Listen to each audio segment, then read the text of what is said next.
what role do you think Prime Video plays for Amazon? Again, it doesn't get the same sort of hype as some of the other streaming services, although we're showing some of my favorites like Fleabag in the video accompanying this chat. But, does it, sort of increase engagement, increase Prime membership, et cetera? Yeah, so the historic lens that Amazon has viewed Prime Video through is, does adding this to the Prime drive new subs and or reduce churn in the core Prime business? And there's been, the company's talked about it a little bit. There's been some interesting reporting out there on how they really dig in and analyze when they roll out a new piece of Prime content, what does it do in terms of driving new Prime signups? I think we've seen Prime, especially in markets like the US, Prime adoption has slowed quite a bit. You've seen it in their subscription revenue line.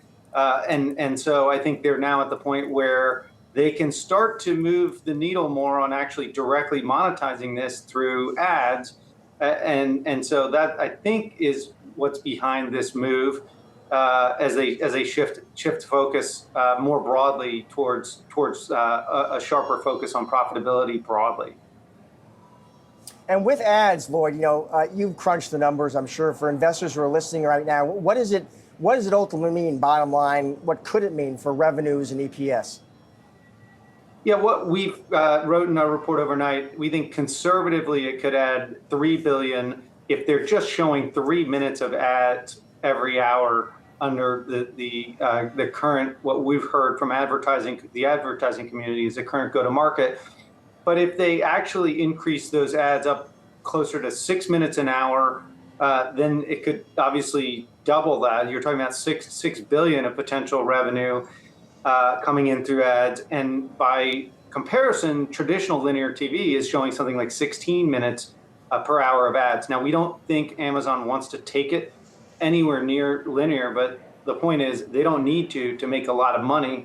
And then the other thing that we talk about is the incremental margins on this are likely to be quite high for Amazon because in many cases they've already paid for the content. They either own it outright or they've licensed it to basically provide it to Prime users. And so we don't think that there's a lot of incremental cost as they start to show ads and generate ad revenue in here.